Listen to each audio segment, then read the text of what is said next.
Hi there, boys and girls. This is part 2 of How to Read Your Bible. Part 1 was really well received, and we're joined again, obviously, by Rabbi Stuart Federow. Hi, everybody. And we got some really great feedback on last week's video, and that was really just kind of paddling our feet around. And we're going to jump in and have a look at some instances in the next few shows. Today we're looking at techniques of Christian interpretation, which is found in chapter 13 of Rabbi Federow's book, Judaism and Christianity, a Contrast. I think we're looking at mistranslations today, right? Yes, but Jason, most people will say something like, well, the reason Christians believe it is because their belief is based on a mistranslation, and then they'll talk about the mistranslation, and I don't believe that that's what's going on. Okay.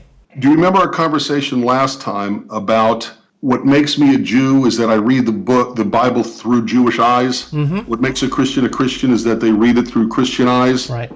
So a Christian comes along with already existing beliefs, experiences, attitudes, and theologies, and they read a text through those influences, and that's why they see there what they see. So it's not so much that they're basing their belief on a mistranslation, it's that the mistranslation is based on their belief. So would it be fair to say that the mistranslation it's kind of helping them? It's a result of. In other words, they believe, for example, that God can be divided into 3 parts where each part is separate and unequal from the other 2 parts, but somehow they're all one and the same. Mm-hmm. It's their understanding of the Trinity. Right. And so anytime, for example, and we'll get into this later, but anytime a plural use of God is named, okay, like in our image, okay, from Genesis, they're going to make the assumption that our refers to 3. Well, our is plural. Plural is anything more than 1. Our can refer to 256,422. And so they see the we as plural because they already assume that God is 3, a Trinity. They're going to see the word we as referring to 3. Mm. It enables them, like you said, it enables them to see their theology in the pages of the Hebrew Scriptures. But it's not because there's a mistranslation that leads to their understanding, it's that their understanding leads to mistranslating the verse. They've already got the conclusion in their mind. That's what's happening. Yeah. Exactly. That's exactly right. And so the mistranslation that most people use in talking about this technique of Christian misinterpretation is the very obvious one of Alma about Isaiah 7 verse 14. People will point to the passage Matthew chapter 1 verse 18 to 25 that mistranslates the verse from Isaiah chapter 7 verse 14. Yes, Matthew chapter 1 verse 18 to 25 makes a reference to Isaiah chapter 7 verse 14. And Isaiah 14, Christianity reads it as, therefore the Lord himself will give you a sign. Behold, the virgin shall give birth to a son. And they'll say, oh, it's because you mistranslate that you come up with the idea of a virgin birth. And my point is, no. They have the concept, the theology that Jesus was born of a virgin first, and then they look through the Scriptures, probably using a text that is mistranslated, and then point to that translation, which happens to be mistranslated, as proof for their already existing theological belief. So it's not they're reading along, they don't believe in anything about Jesus, but they come along and they read Isaiah chapter 7 verse 14, a virgin shall give birth to a son, and they go, oh, that must mean the Messiah must be born of a virgin, and then they conclude, therefore Jesus must have been born of a virgin. I think it's exactly the opposite. I think they already have the existing story, which, as we know, comes from paganism. I mean, come on, even Hercules, mother was human and father was God, namely Zeus. Yeah, it has to come from paganism. Exactly. So they weren't looking for a name. If they were looking for a name, they would have had to find a verse with Jesus or Yeshua in it. The theology already is there, and then they stumble across this passage, and they may or may not be reading it from a text that's a mistranslation like the Septuagint, but it validates their already existing belief by using that mistranslation. So it's not that they have a mistranslation that gives rise to the belief, is that the belief gives rise to, or it gets validated by the mistranslation.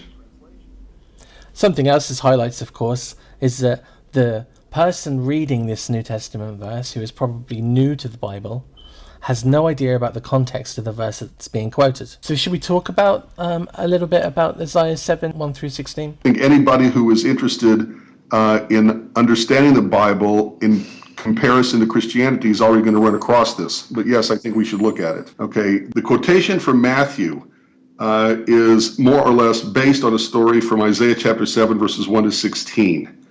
But the story in Isaiah chapter 7 took place about 700 years before the time of Jesus. And people have to keep that in mind. It's about a king named Ahaz who was king over Jerusalem. And he was afraid of two enemy kings who were marching on Jerusalem.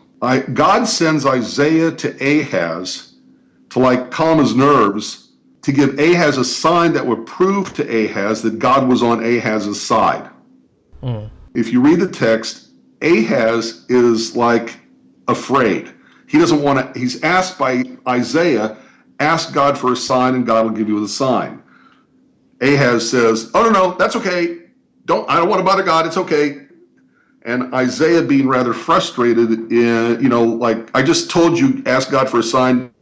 Isaiah himself names the sign that God would give to Ahaz. And he says that a woman who would give birth to a male. Okay, people think that a sign, Jason, is supposed to be a miracle.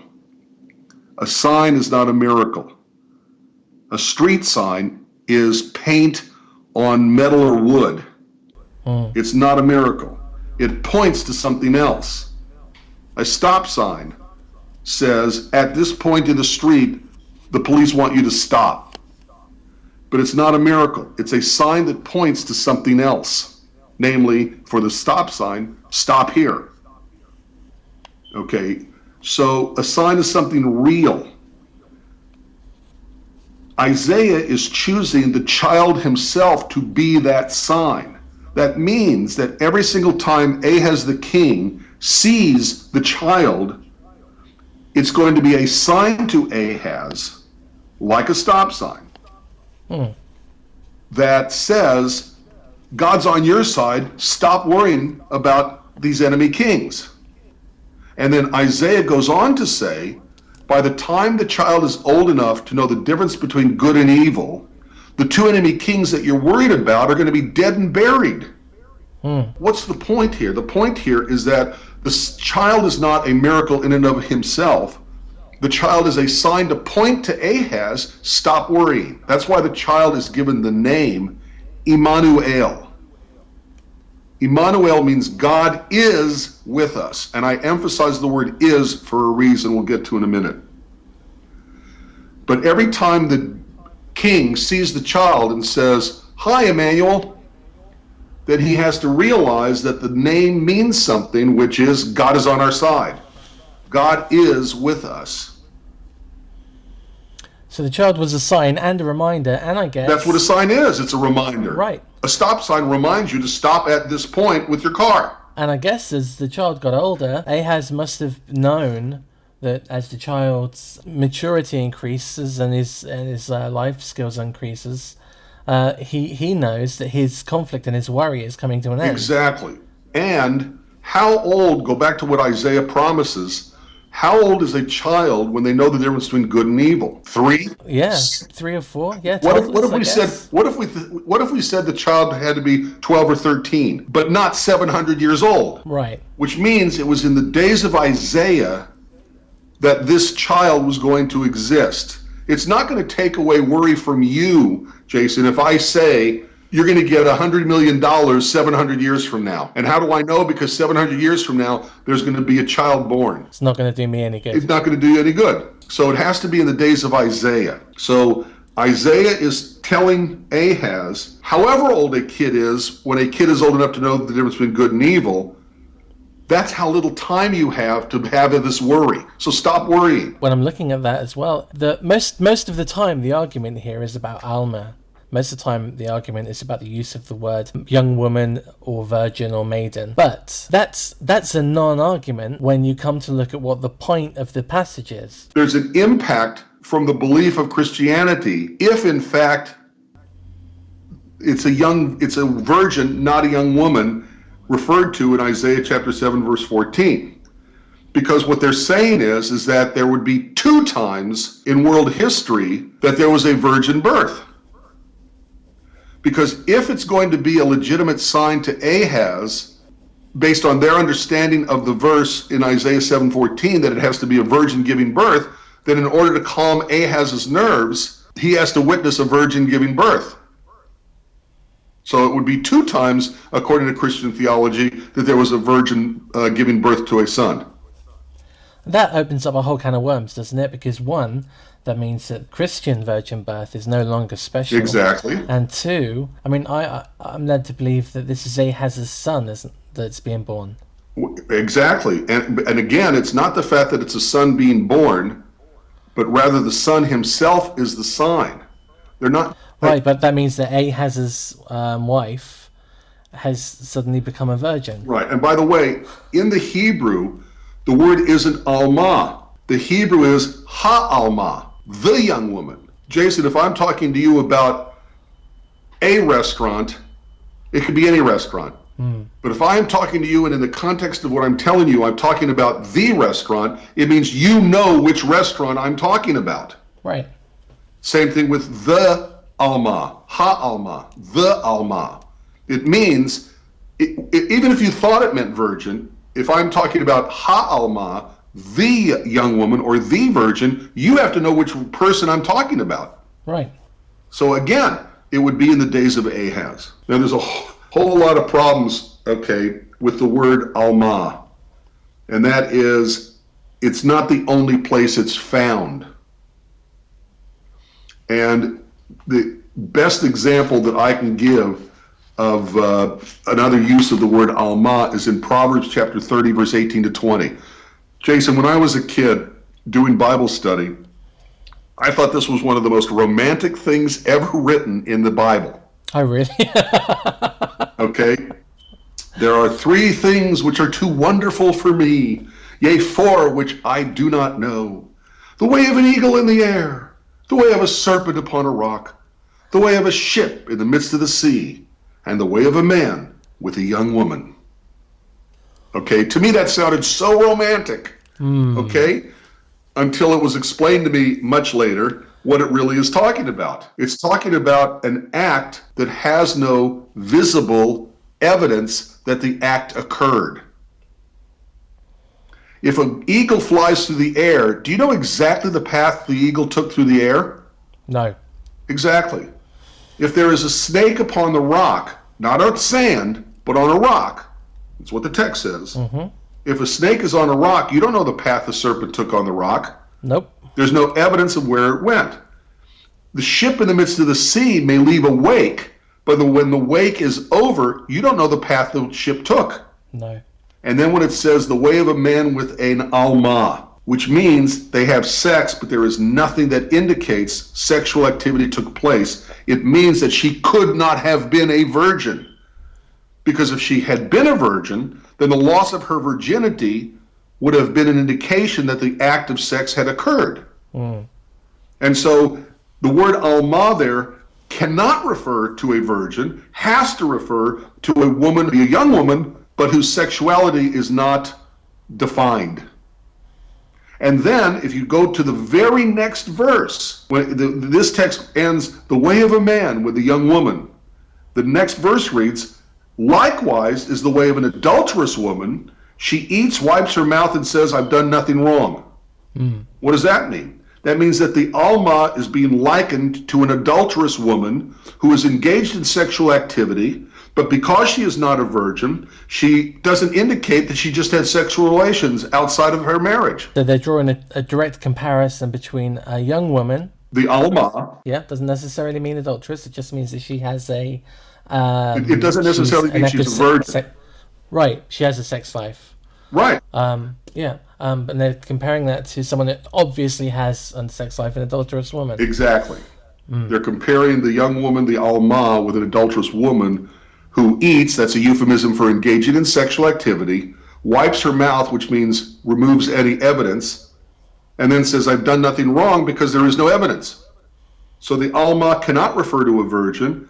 If she'd have been a virgin, there would have been the evidence because she'd have lost her virginity. So Alma cannot refer to a virgin, but rather has to refer to merely a young woman who may or may not be a virgin. And if Isaiah's point to Ahaz would have been that it had been a virgin giving birth, I think he'd have made it clear because Ahaz needed to be that sure. Now, there's a couple other things that we have to understand about this text from Isaiah. People do not understand names. They don't understand names in Hebrew. They don't understand names, period. And they don't understand how they work in the Bible. Christians will mistranslate Emmanuel as if it means God with us. If I say, Jason, that you are God with us, that means with us is you who happens to be God. Right. But the name Emmanuel does not mean God with us. In Hebrew, you have to add the proper conjugation of the verb to be. For example, in Hebrew, the word I is ani, the word po means here. So if I'm going to say, I am here, in Hebrew, it's ani po. In English, we say, I am here. You have to add the word am to make it a sentence. I don't just say, I here. I say, I am here. So in English, we have to add a conjugation of the verb to be, is, was, will be, what have you, to make the words into a sentence. So Emmanuel doesn't mean God with us, which would imply the person with the name Emmanuel is God who happens to be with us, but rather the name is God is with us. Hebrew names are given to human beings, but they say something about God. It doesn't mean the human being with that name is God. It means it's a statement about God. For example, Elihu, my God is he. He is my God. That's what the name Elihu is. But the man in the Bible named Elihu wasn't ever thought to have been God. It's a name given to a human being that says something about God. Mikael, Michael. Michael is a Hebrew word, Michael, which means who is like God. The answer, no one's like God. So it's a name given to a person that says nobody's like God. I had a brother, may he rest in peace, named Michael. Every time I saw Michael, I didn't say, hi, who is like God? Because his name was Michael. The word became his name, not the understanding of the word. What does the word Jason mean? Healer in Greek. So I don't say to you, hi, healer in Greek, how are you? No, it's a good job too, because I'd be terrible at it. Yeah. I'm not saying hi, healer. I'm saying Jason, which may happen to mean healer, but I'm not even thinking of the fact that Jason means healer when I'm saying hi, Jason. No. Same thing with Michael. I'm not saying, hello, who is like God. I'm saying, hi, Mike. Hi, Michael. Hi, Mickey. You see what I'm saying? I do. And what strikes me as well is that this child, Emmanuel, was actually called Emmanuel. Yes. Hey, Manny, how you doing today? But the fact is that since Ahaz knew his name, knew Hebrew, knew what it meant, and more importantly than anything, was explicitly told this child is to be a sign to you, then every time he said, hi, Manny, he would realize, I've got nothing to worry about. God is on my side. God is with us. Not God with us, but God is with us. And certainly not in the form of that young child of Emmanuel. Was definitely not God, and was never thought to have been God. Because even back then, confusing God with humans was a perfect characteristic found in every single other faith besides Judaism, namely paganism. In Perseus, in Greek mythology, Perseus is the child of Zeus. Yeah, it was Diana, I think, in Western. I think it's Danae. Yeah, she was seduced. But not made pregnant through the act of sex. No, there was a shower of gold. Exactly. So without sex, that's called a virgin birth. Danae became pregnant with the half-god called Perseus. And this complaint about Christianity goes back to the earliest time in Christian theology. There are two books. One is by, here we go with me and names, Jason. One is called Contra Celsum, okay, Against Celsum, Celsum. Give me a second. Is it Origin? Yeah, thank you. Okay. Origen is trying to teach his Christian community how to respond to the disagreements of the Jewish community. He invents a person named Kelsom and writes words into Kelsom's mouth that reflected the typical disagreements by the Jewish community with Christianity. And in Contra Kelsom, by Origen, which was approximately, I think, the year 250, Kelsom says, you know, what are you telling me about your God for? Because it's just like the story of Perseus. And it was a common complaint, even that far back by the Jewish community, that Christianity really sounds a lot more like paganism than it does anything about in the Bible. It is the common characteristic of pagan mentality to confuse humans with God. And the pagans would have just accepted that idea anyway, right? I mean, they'd have just gone, oh yeah, well that makes perfect sense. Jason, that's why Christianity spread so fast within the European Mediterranean areas. It's because it wasn't new. Remember, the disciples went to the port cities in the Mediterranean. That's where everybody was going in and out of. Like the Hare Krishna at the airport. Yeah, exactly. That's exactly correct. They would go to these ports, they would preach to the people. What would they preach? A dying, saving man god. And they've heard it before. They've heard it with Perseus, Attis, Dionysus, Adonis, Ra, Horus. Pick any god in the pagan world, you're going to find this about. And it's not even Europe, by the way. You get this even among the Aborigines in Australia. There's a book called The Golden Bough by Sir James Fraser, which has a whole chapter on God becoming humans, eating the godla, which is like communion. And it's not uncommon in pagan mentality. So of course it's going to spread. And by the way, Christianity gives to the pagan mind the additional positive attribute, and that is, by using Christianity that attached itself to Judaism, they could take these mythological stories they'd heard all their lives, but go all the way back to creation, because Christianity attached itself to the Hebrew Scriptures, and the Hebrew Scriptures go back to creation, which in the pagan world, was an advantage. Well, see, ours wasn't just invented. Ours goes back to the beginning of creation. Yeah, that's right. It's kind of reminds me a little bit of let's say America or Australia versus Europe. So America and Australia can take back their history so far, but for that history to continue, they have to do a huge geographical shift. Right. Back to kind of Europe, and then maybe even to Africa. Right. And the New Testament's the same. It can only go back so far, and then it has to make a huge geographical shift of people and culture and belief and location to kind of sellotape in to tack on the rest. Exactly. But to the pagan mentality of Europe, that was an advantage to be able to go back to the days of creation because they attached themselves to the Hebrew Scriptures.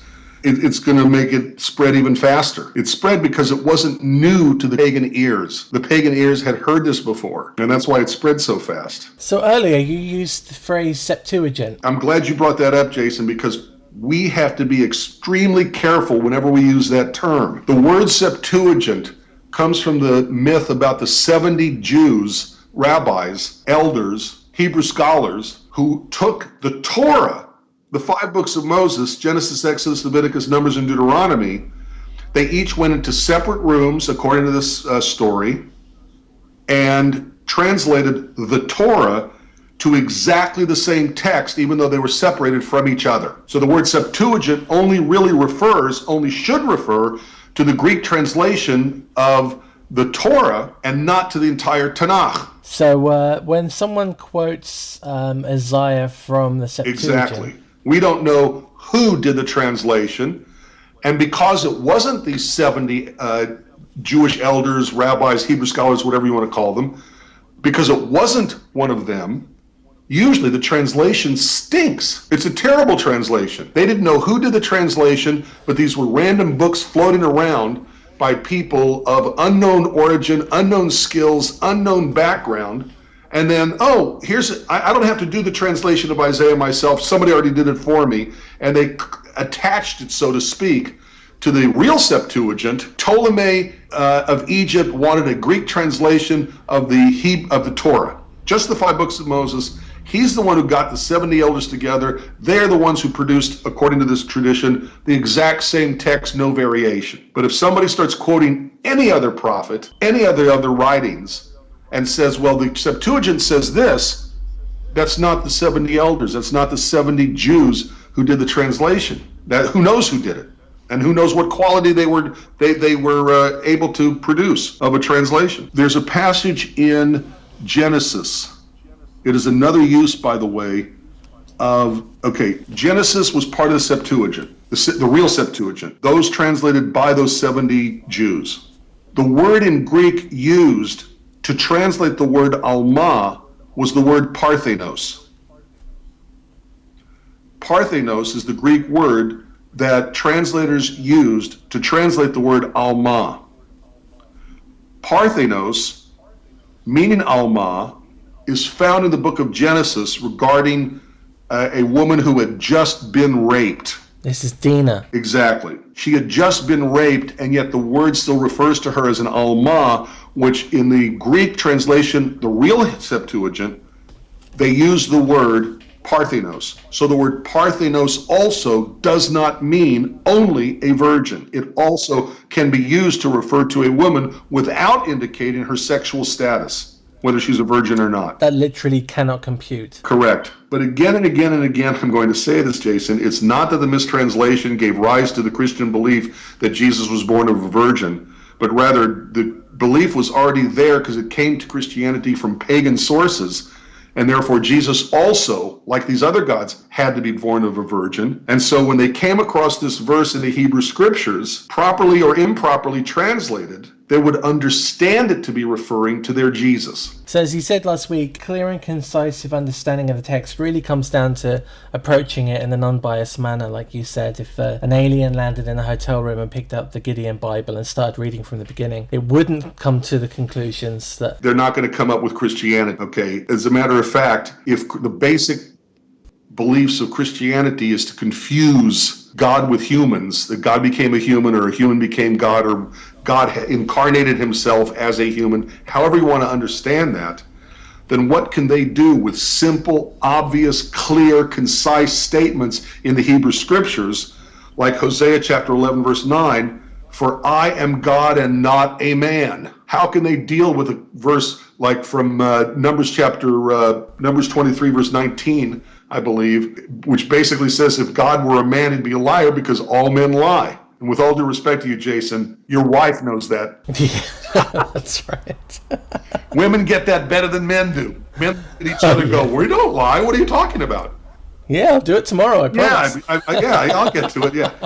So if God were a man, he'd be a liar because all men lie, then God is not a man.